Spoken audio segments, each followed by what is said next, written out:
Tonight, we are getting you real answers about the Real ID as the law takes effect at airports nationwide starting tomorrow morning with flights. It can be confusing. So we're taking your questions tonight. News Channel 9's Andrew Donovan leading the way for us. He's got a panel of experts with the answers. Andrew? Yeah, Jeff, we have our esteemed panel here. All the way to my left is Mark Gruba from AAA. In between the gentlemen is the Madison County Clerk, Mike Kevel.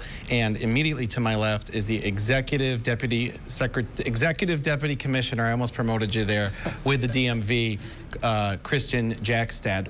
And they're all here to answer your questions. You can email us your stories at localesquire.com. I want to bring a question up, though, first from the TSA, because unfortunately, the TSA is so busy getting ready for tomorrow that they're not able to be part of the panel. It's very simple. Why do I need a real ID? Well, this is something that has been approved and required by the federal government, so they're the best to answer this question. Here's what they have to say. We're going to give them this card, and this card is to highlight that they're an individual that are not compliant with federal law. So on the front end, it says, once again, what's going to happen. I lost two of my good friends on that day, and the terrorists, what people don't realize is the terrorists obtained identification through the falsification of underlying documents that then led to them obtaining a New York State, driver's license, for example, or Virginia, or Florida, or Maine. And this has been a gap, and it was called out by the 9/11 Commission. That was counseled after September 11th, bipartisan. Well, there you hear the TSA talking about 9/11's influence on why a real ID is needed tomorrow and in the days and years ahead. I want to bring in the DMV, the Executive Deputy Commissioner. Thanks for being here from Albany. When you hear from the TSA the need for real ID, does it reinforce all the hard work that you and your co-workers have had to do to get New York ready? Absolutely. I'm very proud of the work that DMV has done and our partners in the county clerk offices as well. And it is important, and we feel strongly that we have prepared New Yorkers well to be ready for this. Mr. Clerk, when you hear the impact 9/11 has on this, even though it's been so many years later, does it remind you now why you have lines and why the airport will be safer and why air flight will be safer tomorrow? I think the gaps that we had that the gentleman from TSA mentioned, very real. We see people come in with identity documents that don't match the driver's license that they were issued in the 1990s, 1980s, 1970s. So I definitely think there's an important need to tighten that up to make our identity documents more accurate and to get those underlying proof documents that support the name that's on the license. Definitely worthwhile. Mark Gruba from AAA, how will the process change starting tomorrow? I know that orange cards will be what signifies a person who is not Real ID compliant. Right, so people will get to the airport.